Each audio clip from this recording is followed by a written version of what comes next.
What should a business owner focus on? If you're a business owner, or maybe you feel more like you're just self-employed and your days are filled with busy work and you don't really see your business getting ahead, know that you're not alone. In this episode, I'll show you what real business owners focus on, what to delegate, what to build systems around, and how to reclaim your time so that you can really grow your business. Let's dive right in.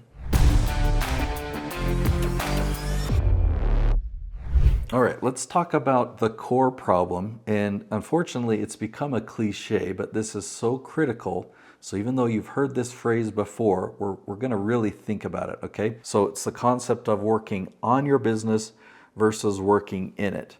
Just think for a minute. You've heard this before. What does that mean? I'm working on my business, not in it. Okay, so let's look at a simple example, maybe a couple.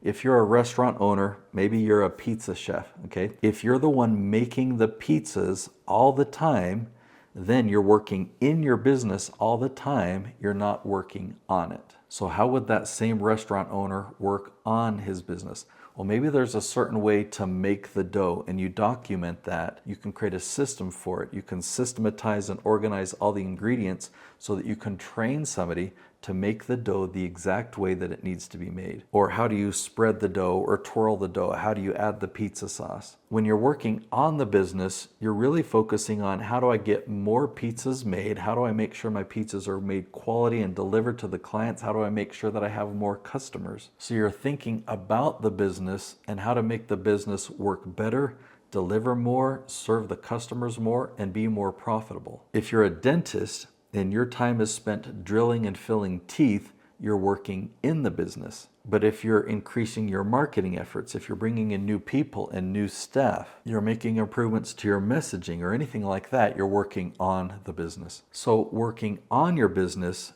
means creating the systems, hiring the people, and really setting the goals or mapping out the strategy for the business. Okay, so now that we are clear on the difference between in versus on, what should you focus on? How much time should be in and on?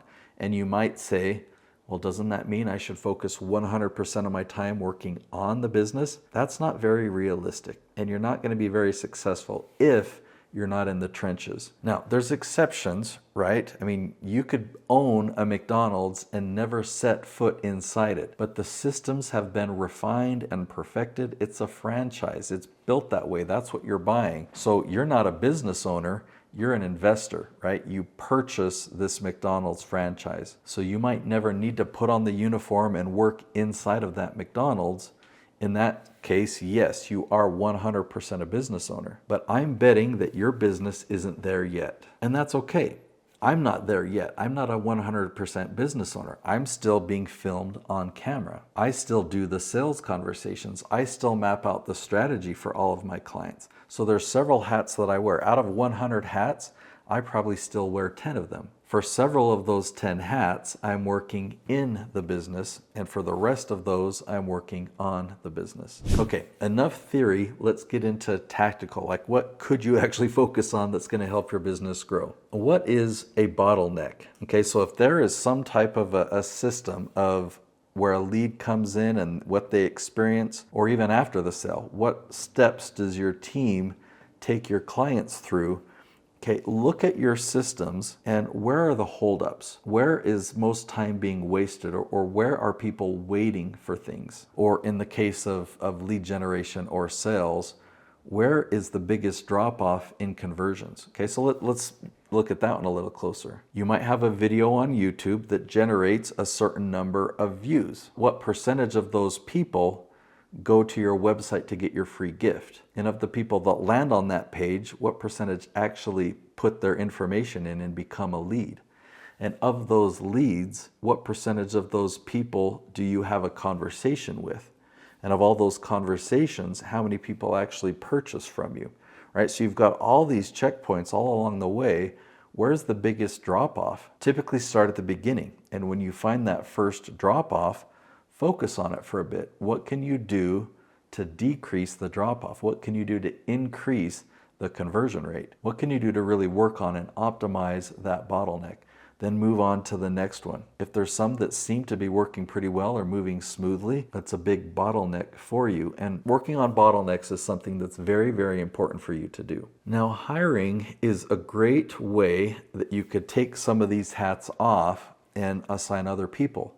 You need to make sure that you've got systems in place. Now, let me just share something from my experience. Okay, I've hired people at an entry level, and I've hired people directly into leadership. That is really hard to do. I would say the majority of the people that I hire directly as a leader don't work out so well. But when I hire people in entry level, there are people that rise to the challenge. There are people that overperform, that they show loyalty, that they show teamwork, that they show initiative. Of all the people that you hire in an entry level way, you promote the people that have all that ambition and drive and care for the company.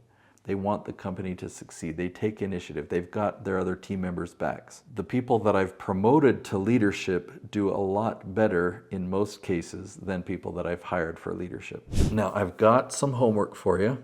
You can do it right now during this video, or you can do it after. I'm not going to control that, but you got to do it. You got to commit to it.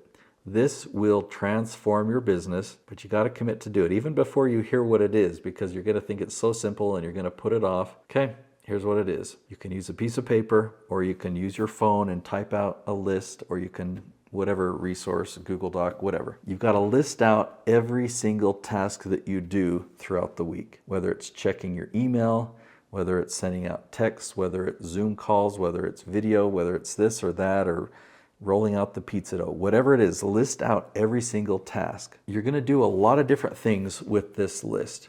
One thing that I want you to do is assign a dollar amount. Now, it doesn't have to be a number. You can put a $1 sign by it, or 2 or 3. Maybe a $3 sign means like this task is super important for building revenue in the business. Sales, like sales conversations. But bookkeeping might be $1 sign, or might be 0, right? Like bookkeeping is important, it's critical to do, but doing the bookkeeping isn't bringing in more revenue. Does that make sense? So if you go through every single item and assign a dollar amount or some type of which one is the most profitable use of your time, then you can really be strategic about it and make sure that you're putting your time in where it's most valuable. Most of those you're going to assign to somebody else, or assign a system, or hire an outside contractor to do that for you, like bookkeeping or something. Now, I say most because some of the tasks that aren't that profitable, they might just be super enjoyable. They might be something that's really fulfilling for you. So why would you take off that hat? Now, on that same piece of paper, add another column and just answer the question, must this task be done by me? Is it required that I do it? Is it possible for somebody else to do it? So can it be done by me, or should it be done by me? Yes.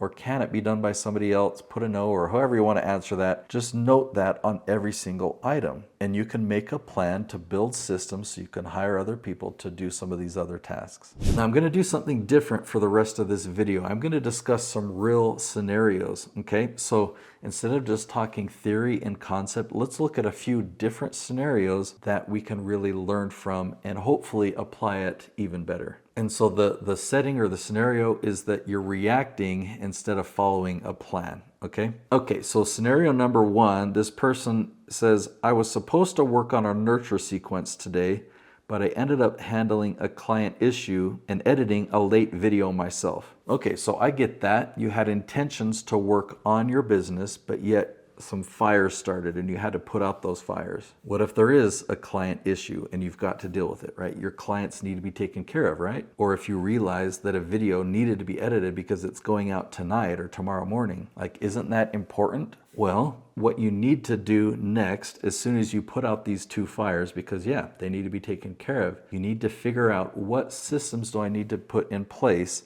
so that if this scenario arises, or I should say when it happens next, that I'm not the one that has to put out the fire. Working on your business in this exact scenario would mean you need to plan for the fires. You need to expect the fires to come and build the systems and build the team to take care of those things. Okay, the next scenario is going to talk more about undervaluing time. I'm still sending invoices and doing scheduling. It's faster if I just handle it myself. The reality is it may be true. It may save you time this week. If you're going to train or hand it off to somebody else, it might actually take more of your time. But you've got to think long term, right? If you do it now, yes, maybe it only takes you an hour. And if you train somebody, maybe it's going to take you 2 or 3 hours to train them, and you just don't have time for that. But stick with me. Let's say you put in 3 hours right now, and next week you're putting in another 3 hours to continue training. The week after that, you're probably only putting in 90 minutes. So it's still more than an hour of you just doing it yourself. But then the next time, maybe it's 70 minutes. The next time, maybe it's 45 minutes, because they're learning, they're figuring it out, and eventually you'll get to a point where it'll be done just as good as you or even better. Here's how it could be done even better. Because if I dedicate an hour to this task, maybe I've got 8 hours in a day, and just for math's sake, I got 8 different tasks. So I'm doing an hour on this one, and an hour on that one, and an hour on that one. If I take time to train somebody else to do it, what if that person specializes in that task? So instead of me putting in my 1 hour and doing it to this standard, I can train somebody else to do the same standard in 1 hour. But what if they then put 8 hours into that task?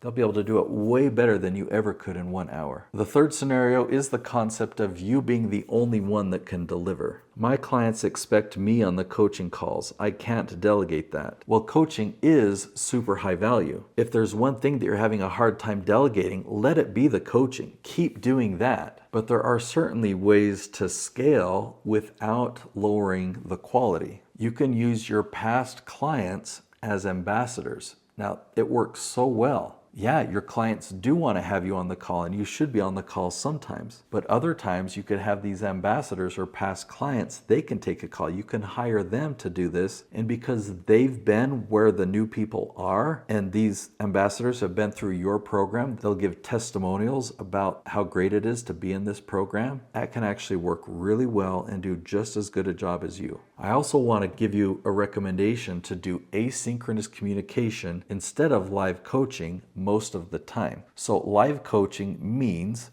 I put something on my calendar and you and I meet on Zoom face to face for a blocked out amount of time. I can't schedule anything else there because you and I are doing coaching. Asynchronous communication means you have a question, you send me a text, you send me something that you're challenging with. When I have a gap in my day or early in the morning or late at night, I can open up my WhatsApp, I can see your question, I can turn on a screen recording, or I can turn on an audio response, and I can give you that guidance and direction, and I can give you an assignment. Then the next moment that you look at it, you receive it, and it's like, oh yeah, I'll do that assignment. So you do the assignment, then you report back and give me feedback. So then I can give you coaching and consult on what you've done and what I see. It can be very, very effective, and it's way more efficient of my time. So I still do live coaching, but I reserve that for moments when I can have really high leverage and be very, very efficient and effective. Scaling your business requires margin.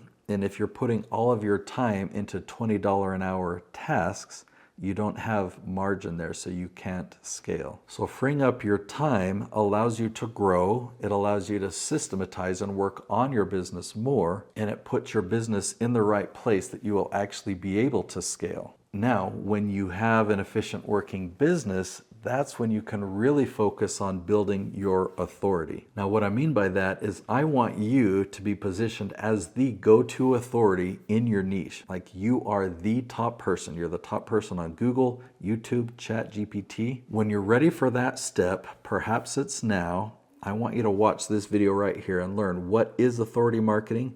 And in that video, you'll learn how to do it, how to be positioned as that #1 go-to thought leader. I'll see you there.